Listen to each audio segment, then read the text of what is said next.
Olá, ponto de vista da medicina está começando. E nessa fase inicial do programa, eu queria chamar a atenção para o desperdício que há na saúde no Brasil. Por quê? Primeiro, indicação de medicamentos necessários e outros procedimentos também desnecessários. Exames em excesso. Por que isso? Porque a medicina é baseada em evidência científica. O que é evidência? Evidência é aquilo que eu não tenho a menor oportunidade de dar, que salta aos meus olhos, que não escapa à minha visão crítica do problema. Essa que é a evidência científica na qual a medicina tem que se basear. Na prescrição, em exames e outros procedimentos. O que é, como é que nós sabemos se é evidência científica ou não? Quer dizer, qualquer estudo em relação a medicamentos, procedimentos, os estudos terão que ser randomizados, controlados e duplo cego. Vamos traduzir isso. Controlado, comparação com grupo de controle. Randomizados, a escolha da pesquisa que se vai fazer, ela tem que ser aleatória. Randomizado quer dizer ao acaso. Não pode, não, eu vou pegar essa pessoa aqui para experimentar.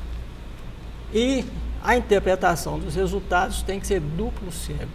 Quer dizer, aquele que faz a pesquisa, ele não pode depois tomar as providências e falar, não, é isso. Tem que ser um outro que não conhece a situação. Se não for isso, o desperdício vai ser muito grande. Mas o assunto hoje é sobre ortopedia, irmã gêmea da reumatologia. Ortos em grego quer dizer corrigir, e pedos criança. Mas será que é só de criança? Não, porque na origem do termo era para corrigir malformações de crianças, né? E agora de adultos também. Está comigo aqui hoje, para conversar sobre isso, Dr. Carlos Fontoura. Bom dia, Dr. Hamid, bom dia a todos. Bom dia. Ortopedia infantil pode ser um pleonasmo, porque se a ortopedia, do ponto de vista histórico, era para corrigir pé de criança, falar infantil... Ortopedia infantil ou pediatra acaba sendo mesmo um pleonasmo, mas na origem, a ortopedia era direcionada à correção de deformidades e malformações, né? Isso chamava a atenção desde a infância, de modo que acaba que no início essa preocupação existia principalmente com deformidades em crianças, né? A gente naturalmente já se preocupa muito mais com o que deforma a criança do que o adulto. Então o tema inicialmente era direcionado assim. No caso, quais são os desafios? Porque lidar com criança é difícil. É muito, dá trabalho. E depois, a criança, ela tem os órgãos ainda em formação, e isso dificulta, às vezes, uma atuação clínica e, às vezes, até cirúrgica. Como é que você vê isso? Quais são os desafios para você? O principal desafio, quando a gente está em consultório, é com relação a tempo e paciência, né? Hoje, da forma como o mundo nos obriga a proceder, acaba que o tempo é o principal fator e a paciência às vezes também. Então acho que quem tem que lidar com criança em atendimento médico tem que se desvincular de tempo e tem que estar preparado com muita paciência, porque avaliar uma criança exige muitas vezes entender algo que a criança não sabe te dizer ou não sabe te informar, né? Do ponto de vista de primeiro momento no atendimento, é isso. Com relação ao aspecto técnico, há inúmeras dificuldades hoje. Há obstáculos que são colocados diante da gente por conta de circunstâncias, de dificuldades de suprimento de material, de equipamento, e às vezes na área de pesquisa também. né? O senhor estava frisando a dificuldade que existe, a preocupação que existe de se fazerem pesquisas com estudos randomizados, com estudos sem nenhuma influência para que o resultado seja exatamente isento, né? E essa dificuldade também a gente tem que ter. A preocupação, melhor dizendo, a gente tem que ter. Carlos, você tocou num ponto aqui muito importante, sem influência. Até uma professora de Universidade de Harvard, Márcia Angel, eu sei o que você queria falar. Ela tem um livro escrito assim, o que está por trás da indústria farmacêutica? Essa influência que você se referia a isso, né? Exato. Mas felizmente existem muitos que não aceitam essa influência. Eu acho que a maioria não aceita e apesar de haver dificuldade por causa da pressão de quem detém poder financeiro, inclusive, né? Há gente muito séria trabalhando na área médica e na área da ortopedia pediátrica. Talvez a ortopedia pediátrica dentro da ortopedia geral seja a área que menos recebe pressão e influência nesse aspecto, com medicamentos, materiais e implantes, justamente porque a gente lida muito mais, no caso de procedimentos cirúrgicos, com procedimentos que exigem pouco de implantes de alto custos, órteses, próteses e materiais especiais de alto custo, e por isso a gente consegue desempenhar um trabalho, acredito eu, bem mais isento e com bem menos pressão desse tipo de interferência. Você tocou num outro ponto, eu achei muito interessante, em relação ao tempo. O tempo em política, até um famoso político brasileiro falou que o tempo é senhor da razão. É o senhor da razão. Eu acho que em medicina também o tempo é importante. É aquele tempo que se gasta, que infelizmente, por causa de planos de saúde que o indivíduo, para sobreviver, ele tem que atender muito depressa. E o ponto que eu queria tocar no início aqui do programa era isso. Quer dizer, há um desperdício. Se não houvesse, não haveria esse tempo passado rápido. Em consultório, se você não tem disponibilidade de tempo para fazer uma avaliação numa criança, às vezes ela chega no consultório com uma dor nas pernas, pode ser simplesmente uma dor relacionada a crescimento ou atividade física excessiva. Hoje muitas crianças se submetem a atividades físicas extenuantes de manhã, à tarde, à noite, e outras vezes é sinal de uma enfermidade mais grave, chegando a ponto às vezes de ser manifestação inicial de uma doença como leucemia, linfoma. Então não dá para eu examinar somente o pé dessa criança em 15 minutos e orientar uma conduta ou um tratamento baseado nisso. A gente tem que avaliar, palpar fígado, palpar abdômen, fazer uma avaliação completa da criança. Então o tempo é essencial para o médico, para o ortopedista pediátrica, para fazer uma boa avaliação em qualquer criança, ainda que o problema seja aparentemente simples. Carlos, dentro desse contexto, eu disse no começo que muito incomum existe em relação à clínica, que é a reumatologia, e a ortopedia, que é clínica também, mas um pouquinho mais, né, direcionada para a cirurgia. Sim. Né? Quais são as condições patológicas, de doenças, que você recebe mais? As principais causas de levar a criança, para levar a criança ao consultório do ortopedista são dores principalmente nos membros inferiores, dores nas pernas, próximo aos joelhos, e a segunda causa mais comum são as deformidades angulares dos membros inferiores, os desvios. Às vezes a criança tem o joelhinho torto para fora ou inclinado para dentro, e isso preocupa sempre a família, principalmente no momento dos primeiros meses, onde geralmente os joelhinhos da criança são arqueados para fora, e também quando a criança começa a andar por volta de 1 a 2 anos no máximo, quando a deformidade se inverte e inclina para dentro. Essas são as duas principais causas de consulta em consultório de ortopedista. Carlos, outros problemas são em relação aos pés, né? Sim. O pé chato, o pé torto, até o problema da ortopedia, o nome veio por causa Sim. do pé torto. Antigamente, eu via a utilização de palmilhas, quando o melhor remédio seria andar a pé nas ruas de pé de moleque ou na grama. Sim. Qual é essa ação terapêutica? Está relacionada aos músculos do pé ou originariamente ao osso? Sem dúvida. Está relacionado também aos ossos, ao pé chato, aos ligamentos e também à musculatura.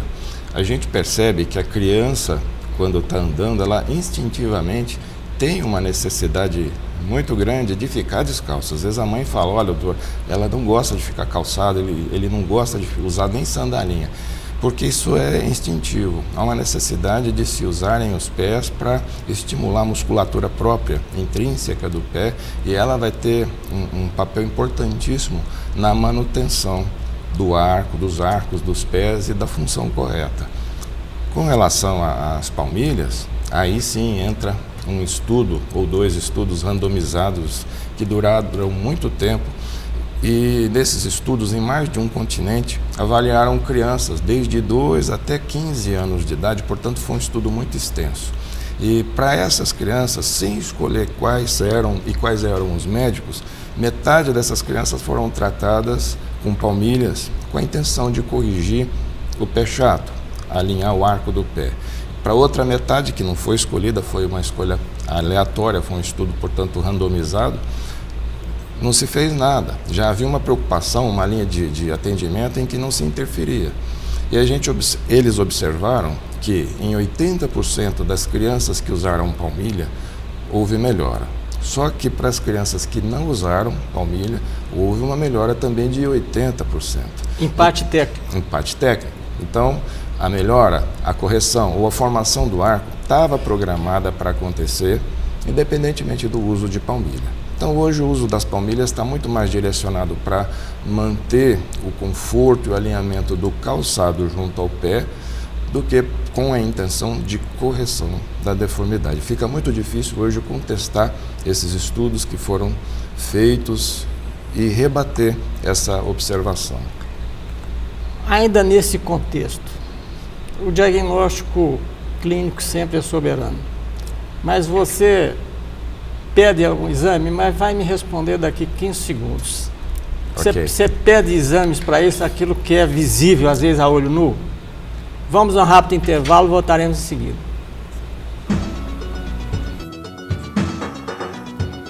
Cuidar de cada detalhe, esse é o plano. Transformar um sonho distante em seu próximo destino, esse é o plano. Cuidar hoje do amanhã, esse é o plano. Envelhecer sem ficar velho, esse é o plano. Conseguir almoçar em casa, esse é o plano. A Unimed sabe que seus planos são importantes para a sua vida e se cuidar é a maneira de você realizar cada um deles. Cuidar de você, esse é o plano. Unimed. Pera, gente. Carlos. Essa aqui é a Laura.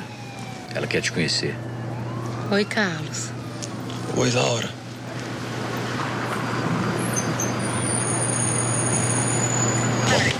Pessoal. Você não precisa conhecer para doar. Doe sangue. Compartilhe a vida. Apoio Cultural Unimed. O melhor plano de saúde é viver. O segundo melhor é Unimed.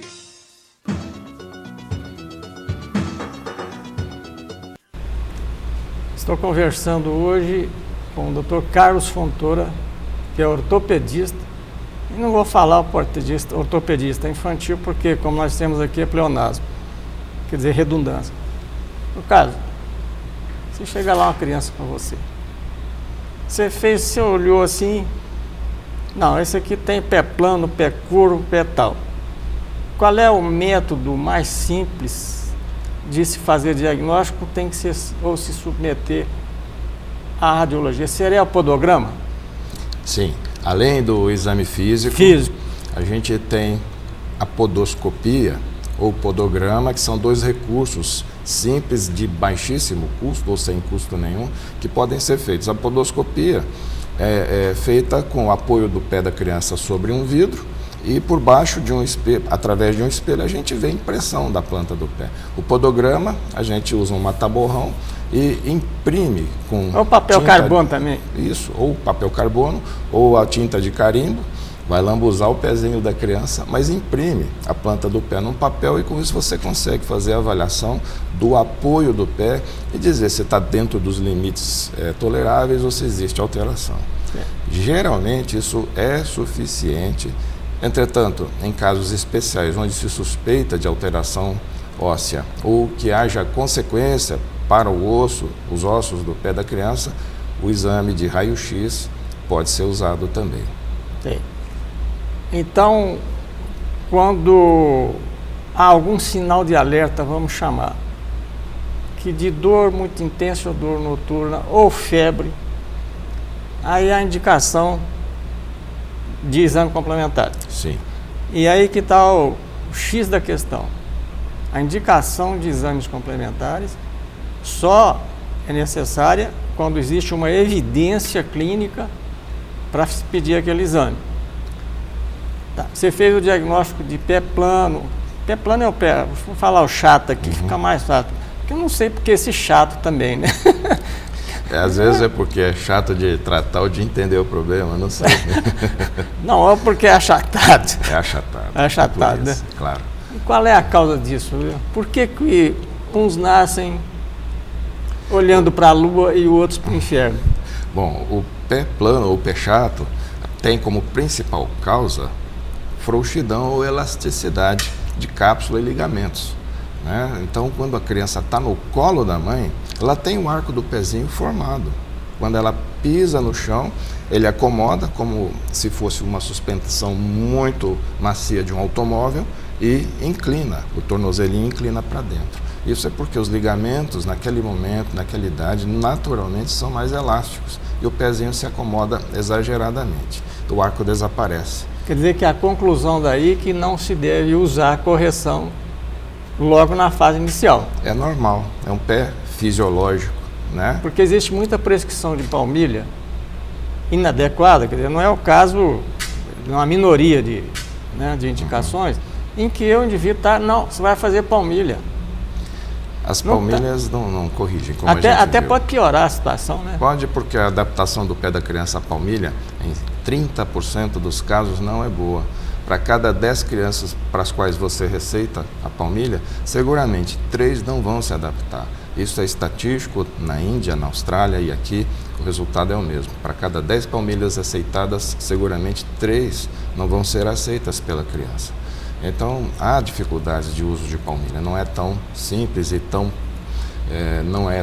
é um pouco prejudicial também o uso. Você acha que a indicação de tênis para criança, quando existir indicação, não seria também uma situação correta? Sim, é correto. A gente receita calçado anatômico. E o calçado mais anatômico que existe hoje é o tênis, ou calçados que têm a conformação de um tênis. E muitos deles já têm, no formato da planta, uma palmilha bem desenhada, fisiológica, que dá o suporte necessário para manter o arquinho do pé alinhado e o calcanhar na posição de ataque como deve ser. Com isso, o paciente, a criança em especial, vai ter muito mais conforto com o uso desse tipo de calçado. Ô Carlos, como é que você tem visto a chamada dor de crescimento? Porque existe uma certa divergência de opiniões. Porque o crescimento é um fenômeno fisiológico. Agora, existiria também algum patológico, porque no caso, por exemplo, de algumas situações, pode estar relacionado ao estado emocional. Sem dúvida. A chamada, aspas e fecha, fibromialgia, que é uma farsa, que é simplesmente uma dor de causa emocional, que não é doença. Vocês têm encontrado muito isso aí? Sim. É difícil você dar uma estruturação para a queixa de dor de crescimento. Então, existem duas vertentes. Uma que observa que existe um fenômeno. E esse fenômeno de dor em membros inferiores, geralmente dos dois lados, predominantemente próximo aos joelhos, nos períodos em que as crianças crescem mais, ou seja, nas fases de estirão do crescimento, existe esse fenômeno e leva com muita frequência as crianças para o consultório. E geralmente a explicação que se dá, ou que se tenta dar, porque é uma especulação teórica, é que no período de maior crescimento existe um estímulo circulatório muito grande nos joelhos, que é a região onde o crescimento é mais intenso, e com a adição de atividade física, o aporte de sangue para dentro do osso é muito grande. Temporariamente isso aumenta a pressão dentro do osso e a consequência é que os sensores de pressão do osso interpretam isso na forma de dor. É uma explicação teórica para o fenômeno. E outros acreditam que essa dor não exista ou que seja uma manifestação emocional em períodos de carência afetiva ou outro tipo de manifestação da criança. E a questão da fibromialgia, essa eu devolvo para o Dr. Hamid, porque é reumatologista, mas eu acredito pessoalmente que fica difícil justificar a enfermidade de fibromialgia de uma maneira através da patologia. Mas o problema é o seguinte, isso tem um estudo também que esse tipo de dor, né, seria mais prevalente em filhos de pais separados, o que levaria a uma conclusão dessa segunda causa que você falou, de um problema emocional. Mas aí que está o perigo, no caso, quando o indivíduo não é especialista, é de fazer medidas, né, desnecessárias e às vezes até eu ia perguntar para você quais são, de resultados negativos e de piorar a situação da criança. A intervenção. Intervenção cirúrgica. Cirúrgica. Uhum. Não, para manifestação como dor de crescimento ou dor em membros inferiores, às vezes a criança está com o joelhinho mais torto para fora ou para dentro. Hoje existe uma recomendação da própria Sociedade Brasileira de Ortopedia e uma orientação para que desde o período de residência médica o médico já seja bem orientado para que não haja abuso e indicação de procedimentos, porque às vezes um momento dramático de dor faz com que a família venha a ceder à orientação médica muito mais facilmente e acredita no que o médico disser para aliviar a dor do filho. Então, às vezes, indica uma cirurgia de correção de uma deformidade que é plenamente desnecessária. Mas hoje isso é bem menos comum. Eu vou devolver a pergunta que você fez, para me não escapar. Fibromialgia está provado por A mais B que não é doença. O que é doença? Doença, enfermidades são diferentes. Doença é quando tem uma causa, é possível chegar a um diagnóstico através de provas. Né? Isso que é doença. Agora, síndrome fibromialgica até pode ser, mas fibromialgia como doença e como tal, esse diagnóstico foi cunhado em 1990 numa reunião do Colégio Americano de Reumatologia, patrocinado pela indústria, né, para criar uma doença. O próprio criador do termo, em 2008, ele admitiu que errou, que esse diagnóstico faz com que as pessoas fiquem mais doentes ainda. Elas já são doentes, sem doença, mas elas vão ficar doentes. É prevalente isso na infância? Hoje existe, para quem recomenda o diagnóstico de fibromialgia, uma forma de fibromialgia da infância e da adolescência. Entretanto, os critérios usados para se definir essa situação são imprecisos e se você seguir rigorosamente esses critérios, muito pouca gente vai estar com um quadro bem definido para você falar realmente está com um perfil de uma fibromialgia, de uma síndrome. Isso. Mas a síndrome, sim, a síndrome fibromialgica, que eu acredito que ainda está em condição de investigação. Não, né? ela existe. E ficou claro que as pessoas elas não estão inventando dor.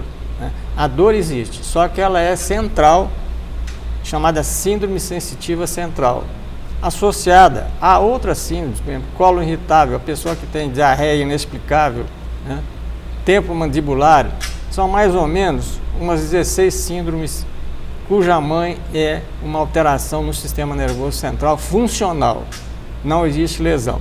Exato. Quer dizer que Vamos passar para o joelho, Carlos. Vamos lá. O joelho é um problema muito frequente em jogador de futebol. Criança joga futebol também. Mas antes de começar a jogar futebol, você falou que é por causa dos ligamentos e tal, mas por que um é valgo para dentro, o outro é para fora? Bom, existe um padrão. A criança nasce com o joelhinho para fora, arqueado para fora. Isso até 2 anos, 2 anos e meio de idade no máximo, vem para uma posição neutra e dos 2 aos 5 ele inclina para dentro. Isso em média para a maioria das crianças e muitas variam em torno disso. No final, quando a gente chega aos 15, 16 anos, todos nós vamos ter uma inclinação para dentro em torno de uns 5 graus, muito discreta. As variações em torno disso é que preocupam. Isso me sugere uma dúvida agora, Carlos. Está indicado ou estão indicados alguns esportes antes dessa fase que você falou, esportes agressivos, ou até de diversão, ou, por exemplo, balé, ou... Como é que você vê isso? 2 aspectos. Primeiro, a intensidade da atividade e realmente o momento em que se deve iniciar essa atividade. Então, vamos falar aqui, qual é o momento, até isso é um problema de saúde pública, quer dizer, o que é que se faz e o que não se deve fazer.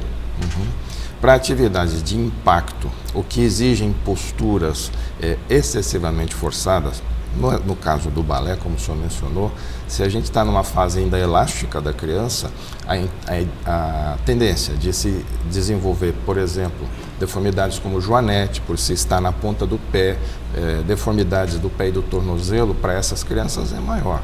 Então existe uma idade em que, e para isso os professores já estão muito bem preparados, acredito eu, em que se deve iniciar cada tipo de exercício, tempo de treinamento, para que a pequena bailarina não desenvolva precocemente, pelo menos, deformidades inerentes ao exercício do ofício do balé. Vamos marcar a fronteira aqui, quer dizer, de idade? Eu sei que é difícil ter a chamada média, mas a média padrão, qual é a idade abaixo da qual não se pode fazer? Grosso modo, 4 anos de idade. Quer dizer, antes dos 4... Existe todo um protocolo que o professor de balé utiliza para as crianças abaixo dos 4 anos de idade, e seguramente não vão forçar além dos limites fisiológicos, né? Mas, grosso modo, até os 4 anos de idade, a criança deve evitar a atividade habitual do balé. Agora, eu me preocupo com esses protocolos, será que são rigorosamente seguidos? Ou a feitura deles é correta? Eu sei que é difícil uma resposta dessa porque você não está fiscalizando o processo. A gente não atua nessa área, não tem como, né? Mas eu conheço algumas escolas de balé tradicionais da cidade e acredito que se pode confiar na atividade e no trabalho desses profissionais. Existe algum contato, alguma orientação, desde as escolas, hoje, por exemplo, nas escolas de dança, nas escolas de educação física, na formação desses profissionais, já existe um direcionamento para preparação com relação a enfermidades, para evitar deformidades, as doenças, até porque hoje existe um excesso. O pai e a mãe frustrados querem que o filho seja um Gustavo Borges de manhã, um Gustavo Kirten à tarde e um Neymar à noite. Esse Borges aí o que é? É um ex-campeão de natação, né, o Gustavo Borges, que hoje já tem tantos campeões que ele já começa a ficar mais para trás. Mas o fato é que existe um exagero e as enfermidades surgem em decorrência de atividade atlética muito mais precocemente do que antes. Lesões ligamentares dos joelhos, por exemplo, eram vistas em adultos e hoje, aos 12 anos, elas já surgem justamente pela intensidade de atividade física das crianças. Então, hoje, nas escolas de educação física, nas escolas de dança de boa formação... Você tocou num ponto aí agora, Cássio, de boa formação. Sim. Não é sobre esse que eu estava perguntando. São os outros, aí que está o diferencial. E não estamos falando de Uberaba. Sim, porque por esse Brasil afora, nem todo mundo é doutor em balé, né? Sim, eu queria dizer que aqui na nossa cidade nós estamos numa condição privilegiada. De uma maneira geral, sem dúvida nenhuma. Há um despreparo de alguns profissionais que pode acarretar deformidades sem nenhuma má intenção, mas por negligência ou imperícia e trazer uma deformidade para uma criança ou uma doença articular. Vamos subindo um pouco, mas não é para o céu não. Vamos para coxo femoral, articulação coxo femoral do quadril, né? Essa que abre e fecha as coxas, etc. Por isso que chama coxo femoral. O leg perts. O leg perts está parecendo uma coisa aqui, leg perts, né? É doença de leg perts. Como é que nós vemos isso, Cássio? Bom, leg perts é uma necrose da cabeça do fêmur, que é uma região que tem tanto osso como cartilagem na criança.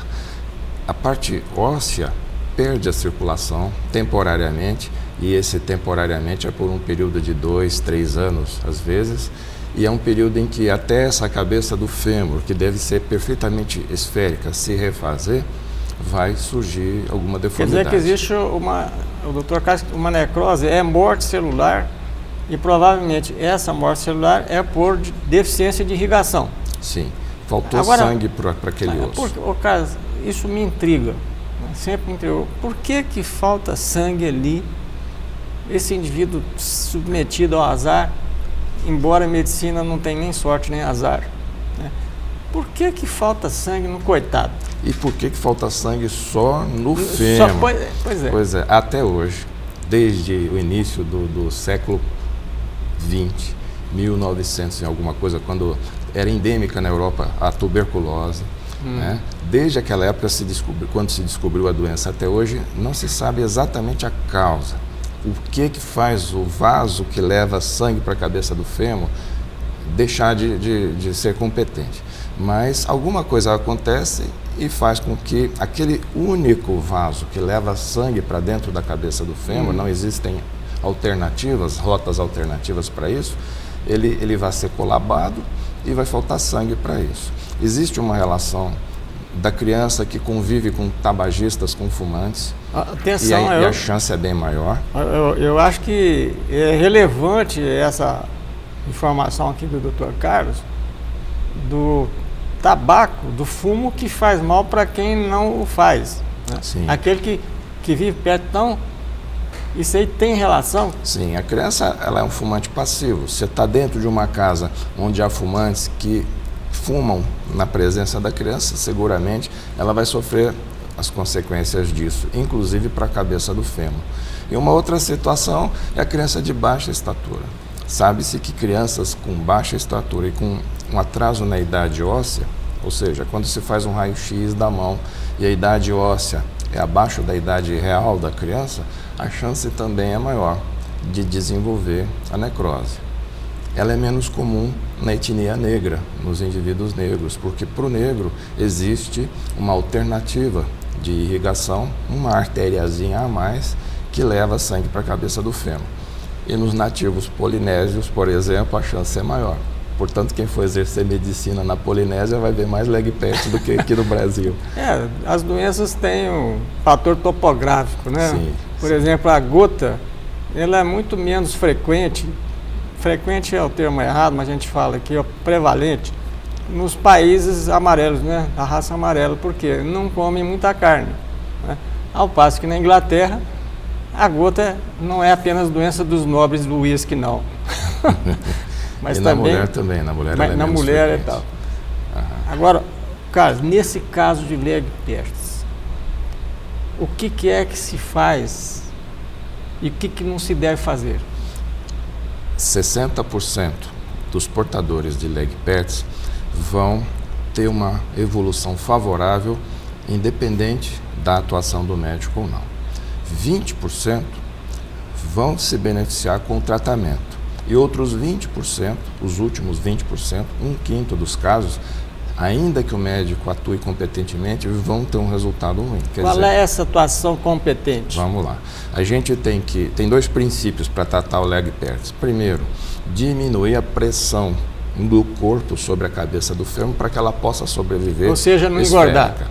Não engordar, evitar atividades de alto impacto. E nos períodos de crise da doença, muletas e sem apoiar a perna no chão. A gente não vai deixar uma criança, 1, 2 anos, sem pôr a perna no chão, isso é impossível. Assim como o tratamento com gesso está proscrito, não se faz mais porque danifica a articulação. Porque se fazia, muito engessava. Engessava por meses, e é lógico que a criança saía dali com uma atrofia, uma doença por desuso, difícil de se recuperar. Mas felizmente isso acabou, porque isso é paradoxal. Sim. Engessar é diminuir a vascularização. Exatamente. Mas a ideia era conter a cabeça do fêmur dentro para não da escapar. articulação, para ela preservar a esfericidade. Né? O caso, fiquei curioso agora, porque leg em inglês é perna. E o Pertz foi o que descobriu a perna, a doença foi em decorrência disso, de ser na perna, ou tem um leg com L maiúsculo aí? É um leg com 2 Gs, Arthur Legg, um americano. Em 1910, publicou um trabalho mostrando que não era tuberculose, que era uma outra enfermidade. Ao mesmo tempo, um francês chamado Jacques Calvet, também no mesmo período, 1900 e alguma coisa, publicou uma pesquisa demonstrando a mesma situação, e na Alemanha, George Pertz também observou e publicou casos em que não dava para enquadrar como tuberculose. Simultaneamente, naquela época não tinha internet, as viagens eram de navio, então demorou-se mais para confluir as ideias para formar o conceito dessa nova doença, que já existia, mas recém-descoberta. E quando se deu pela coisa, decidiram por colocar o nome dos 3, doença de Legg, Calvet, Pertz, talvez em função da vaidade de muita gente. Esse Legg primeiro aí devia ser pernalto ou pernudo, não pernal. Né? Mas aí botaram o 2G, porque aqui tem muito nome também de planta, né? Então lá eles aumentaram o G para diferenciar de perna, porque leg em inglês é perna. Sim, o idioma inglês tem muito disso, né? A palavra já dá para você o sentido, até pela fonética, do que você quer, né? Do que você deseja falar. E muitas vezes os sobrenomes são ligados a alguma situação como essa, perna, vento, ventania e assim vai. Um diagnóstico diferencial com o Legg Pertz são as condições de infecção reativa. Quer dizer, é um processo infeccioso. Como é que é o diagnóstico diferencial aí? Doutor Hamid, eu aprendi com o meu professor de reumatologia na faculdade que quando a gente entra no consultório como especialista para atender um cliente, a gente tem que ter uma abordagem médica. Eu não vou pesquisar ali uma doença ortopédica. Eu sou especialista e se a enfermidade for ortopédica, é para mim. Mas se eu não for pensar no global, eu seguramente vou estar cometendo um erro atrás do outro num momento ou outro, muito mais frequentemente. Agora, a gente tem situações inflamatórias de origem reumatológica. Acho que você está querendo falar sinovite transitória do quadril. Do quadril, que é confundida. Que corresponde a 95% das causas de dor no quadril. Essa é uma causa. Sinovites transitórias, uma inflamação na articulação do quadril, que não acontece em outras articulações, que vem com frequência, a cada semana, a cada mês, pode, no final, ser o prenúncio de uma necrose, de uma doença de Legg Pertz. E outra situação são artrites reacionais, artrites reativas, que são frequentes no nosso meio e nem sempre bem definidas. E a principal causa talvez seja infestação por vermes, né, na nossa região, e há outras inúmeras causas. Mas essas, com frequência, afetando a articulação do quadril, também podem acarretar, a longo prazo, um quadro de necrose, como a doença de Legg Pertz. Coxa femoral, eu acho que terminou. Embora essa parte da reumatologia é muito extensa. Isso aqui não é interrogatório, também não pode dar palpite também. Mas não é aula de reumatologia. Mas existe ainda uma terceira situação muito comum. Hoje a criança tem acesso à atividade física com muito mais facilidade e frequência do que em outras décadas. E a articulação do quadril é sobrecarregada. Muitas vezes a criança tem dor no quadril por sobrecarga mecânica. E a margem, a periferia da articulação do quadril pode estar nessa situação de sobrecarga, inclusive por alterações anatômicas. E hoje existe uma entidade que a gente chama de síndrome de impacto do quadril, né, ou impingement, como o americano quer, e essa síndrome de impacto da margem da bacia contra o fêmur também pode provocar dor e é uma causa frequente de dor no quadril no adolescente. Carlos, ainda em relação ao quadril, existem muitas outras condições que até a gente tem visto, é a tal de uma perna mais curta que outra, que isso tem que fazer a mensuração e às vezes até com o próprio diagnóstico clínico. Existe um exagero de mandar colocar salto, aumentar o salto de um lado, Sim. numa diferença de 2 centímetros. É normal que existam essas diferenças. Agora, se for 3 ou mais de diferença, aí sim, subir aquela que está menor. Você tem visto muito isso aí? Com frequência. 1/4 da população, 25%, naturalmente tem uma perna mais curta do que a outra. Então, essa diferença é frequente. No adulto, o limite de tolerância é de 2 centímetros. A princípio, até 2 centímetros, como o senhor disse, de diferença, não vão trazer qualquer prejuízo mecânico que venha acarretar problema ou dor para o indivíduo, ou dificuldade de performance física.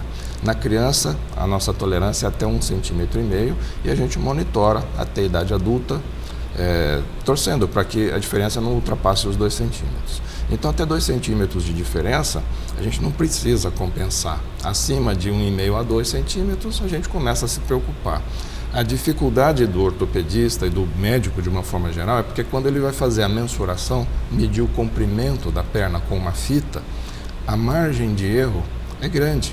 Então, a gente faz a medição, a mensuração, e vamos supor que a nossa diferença seja em torno de 2 centímetros. Eu posso estar cometendo um erro porque a medição não é precisa, não tem como ser. E aí a gente usa um recurso, um exame de raio-x chamado escanometria, que vai definir isso com mais precisão. Até a escanometria é um exame que eu também peço, mas tem uma outra, é a radiografia simples, com uma técnica precária. Até eu escrevo, quero com 1,80 m de distância, o pé muito bem apoiado, com o joelho estendido, porque se ele dobra um mais do que o outro, já dá uma diferença que não existe. E o pé em rotação interna. Quer dizer, isso nós temos que explicar pedindo, senão lá sabe como é que é, né? Com aquele negócio que eu falei do trem, né?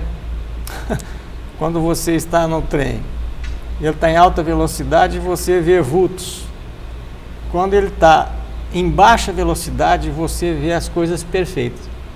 Isso vale também para exame complementar, quer dizer que não pode ter pressa. Sem dúvida. E tem que fazer essa exigência, por quê?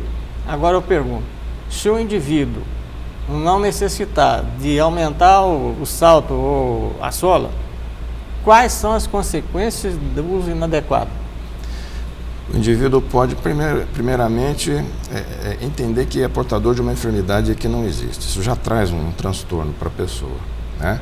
E vai trazer para esse indivíduo uma elevação anormal de um membro. Para a articulação do quadril, vai haver uma assimetria, e essa assimetria, essa inclinação da bacia para um lado ou outro, vai sobrecarregar a musculatura e a articulação mais de um lado e vai trazer um transtorno mecânico com dor.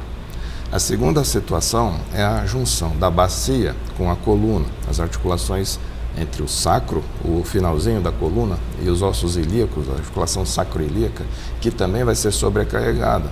O indivíduo vai ter um fenômeno mecânico, mas de um lado, sempre um lado dá mais do que o outro. E por fim, a coluna lombar, a região da coluna vertebral, na altura da cintura, que já tem uma curvatura mais acentuada e que vai ser acrescida de mais uma curvatura anômala por uso inadequado de compensação de comprimento. O indivíduo vai ter tudo para desenvolver um fenômeno doloroso em função de um distúrbio mecânico iatrogênico provocado pelo médico. No caso, uma outra situação que nós vemos em reumatologia também são as artrites infecciosas. Nós chamamos da sinovite, né? E você tem visto sinovite vilonodular? transitória, que é uma condição muito rara na criança, É mas rara. ela existe? Existe, mas é rara.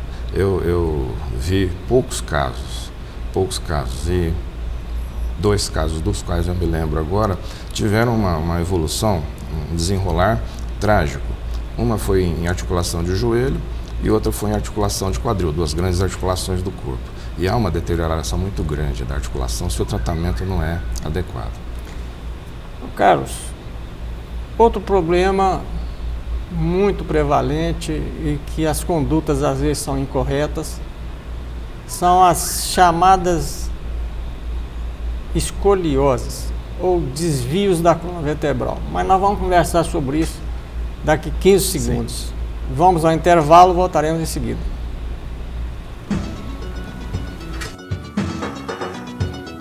Apoio Cultural Unimed. O melhor plano de saúde é viver. O segundo melhor é Unimed.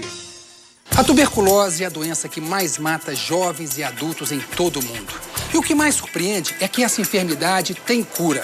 O tratamento oferecido gratuitamente pelo Sistema Único de Saúde garante a cura de quase 100% dos casos de diagnóstico precoce. Mas o principal obstáculo para o controle da tuberculose é o abandono do tratamento, que dura cerca de 6 meses e promove melhoras significativas desde o início. A tuberculose tem cura. Basta seguir o tratamento até o fim.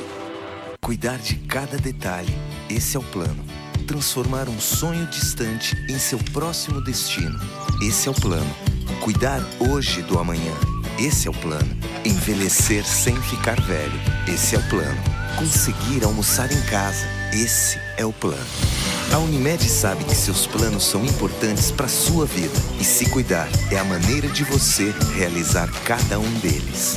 Cuidar de você. Esse é o plano. Unimed. Estou conversando aqui com o Dr. Carlos Forpora, que é ortopedista, abre e fecha aspas, infantil, porque não é exclusividade.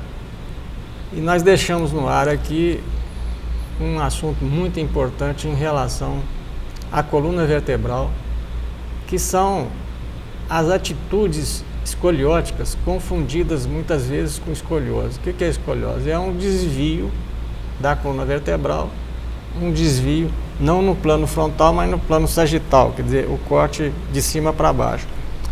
Ô Carlos, eu tenho visto aí muito diagnóstico de escoliose, e aí existe uma forma clínica de fazer o diagnóstico através do fio de prumo, antes da radiografia. No caso da radiografia, o que você tem visto de anômalo? Anômalo sim. Como é que tem sido isso aí? Bom, com relação à enfermidade em si, existe mesmo a escoliose. A gente vê o indivíduo com uma curvatura, quando vê de frente, e que traz um ombro mais alto que o outro, assimetrias, né? E às vezes o diagnóstico é demorado. O paciente procura um ortopedista, um clínico, e acaba que leva alguns meses para que o diagnóstico seja feito. Demora um pouco porque algumas escolioses são discretas e difíceis de serem percebidas ao exame. E existe um erro no diagnóstico, muitas vezes em função de alterações posturais, em decorrência, eventualmente, de um exame mal feito. A criança às vezes inclina o tronco para um lado ou outro no momento do exame e simula um desvio da coluna. Às vezes até o ângulo tóraco-braquial, né? É isso. O ângulo ou inclinação. Mais para um lado, é. Exato. A gente vê a margem do tórax e o braço, do lado da curva, o braço fica mais distante do tronco. Então acaba tendo essa diferença, fica fácil perceber. Mas a diferenciação da escoliose postural para a escoliose verdadeira, né, é tanto clínica, a gente examinando a criança consegue perceber, porque ela consegue corrigir, e no raio-x existem alguns sinais na radiografia que mostram para a gente, essa vértebra está rodada, ela gira no exame. Na alteração postural ela não gira, ela apenas inclina. Então não fica difícil separar uma coisa da outra, mas às vezes ainda há uma confusão. Pois é, mas isso aí até queria fazer um alerta de quando se for fazer essa radiografia, pedir que se meça o ângulo cóbico chamado. É o ângulo dessa inclinação que você falou. Uhum. por exemplo, um resultado com menos de 20 graus, de 15 graus, é claro, é uma atitude escoliótica, quer dizer, falsa escoliose, né? Por que esse assunto é importante? Por causa das intervenções necessárias. Por exemplo, colete. Colete ou outro esquema, como é que você tem visto isso aí?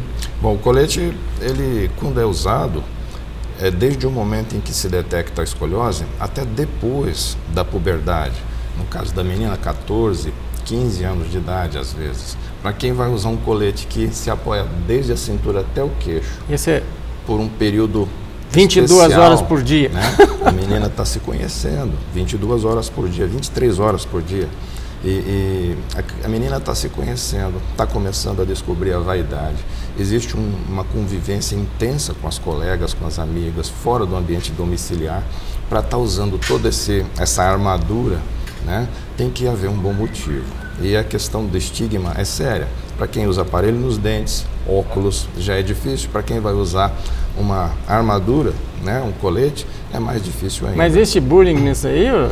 Existe, seguramente. Bullying existe. Eu não sei mais a tradução correta, eu sei que é infernizar a vida da outra pessoa. Só para ver como vai ficar.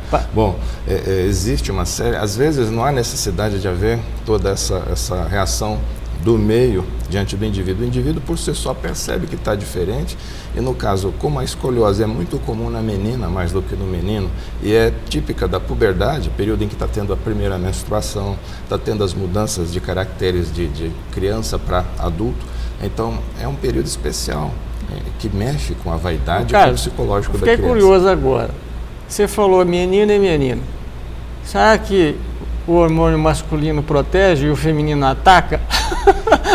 É uma teoria boa, eu não sei dizer. Eu sei que... Não, porque eu fiquei curioso agora. Eu sei que na menina, quando começa a fase já de mocidade e tal, aumenta a secreção de estrogênio, diz que para. Agora do homem que eu não estou entendendo. Porque as diferenças são brutais de um hormônio para outro. São sim. Deve haver algum componente hormonal, né? Agora, a prevalência na menina é de mais de 3 para 1. Para cada 3 meninas, um menino tem escoliose, então a desproporção é muito grande. Mas também isso para com 18 anos, mais ou menos, né? No final da adolescência, já não há mais crescimento de vértebras, então a curva que está aumentando cada vez mais se estaciona onde está e não progride. Carlos, nós estamos aproximando aqui do final do programa. Quais são os desafios, os piores desafios da ortopedia? Bom, esses que se enfrenta com mais dificuldade. Eu acho que a dificuldade de se estar atendendo bem em ambiente de ambulatório hoje é muito grande. Há uma série de intempéries que dificultam o atendimento. A dificuldade que a gente encontra no serviço público, né? A dificuldade de suporte político. Hoje a sociedade brasileira de ortopedia sofre um assédio muito grande, uma pressão muito grande. Há uma série de mudanças com a tendência maior, cada vez maior de socialização da medicina. Eu acho que a primeira especialidade que está sendo visada é a ortopedia. Mas a dificuldade que a gente tem de acesso a suporte de tratamento é muito grande. Para a gente prescrever, para a gente receitar para um cliente do Sistema Único de Saúde uma órtese, um aparelho ortopédico, há uma série de obstáculos para serem vencidos. Eu vou dar para o senhor um exemplo mais comum. Há muitos clientes de Araxá que tratam no serviço de referência em Uberaba, na universidade. A gente prescreve para essa criança de Araxá um aparelho, essa criança vai para o serviço público de origem, para a Secretaria de Saúde da cidade de origem, que tem uma cota de liberação, vai ser liberado tudo isso e vai fazer o equipamento em Uberlândia para depois trazer em Uberaba para a gente dizer, não, está tudo bem, o equipamento está funcionando, a sua criança pode usar. Até isso acontecer, é um período de 60, às vezes 90 dias que uma criança espera para ter acesso a um aparelho que já devia estar usando há muito tempo. Esse tipo de dificuldade é a maior que eu vejo hoje para a gente fazer o trabalho como deve ser feito. Em síntese, para terminar aqui, Carlos, nós temos 1 minuto só. Resumindo, não fumar, que dá aquele problema que você falou. Né? Não praticar esportes de forma exagerada, excessiva. De forma exagerada e excessiva. Acompanhamento semestral para essas alterações para as quais a gente não sabe se é correto, se está certo ou não. Uma avaliação semestral é suficiente. Né? Semestral. Semestral. Criança que vai ao ortopedista pediátrico uma vez a cada 6 meses, 2 vezes por ano, quando existe um joelho para dentro, para fora, um pezinho chato, por exemplo, é suficiente. E, para terminar, não utilizar medicamentos desnecessários na infância, porque os efeitos colaterais são maiores. Meu caso, obrigado aqui pela entrevista. Quem agradece sou eu, estou à disposição de todos. E vamos ver se nós conversamos mais para frente, que esse assunto interessa muito a sociedade na formação de jovens rígidos. E nós estamos precisando disso aí. É parte do meu trabalho, eu estou sempre à disposição. Muito obrigado, até o próximo Ponto de Vista Medicina, na próxima quinta-feira. Até lá. Acabou um pouquinho tarde hoje, hein?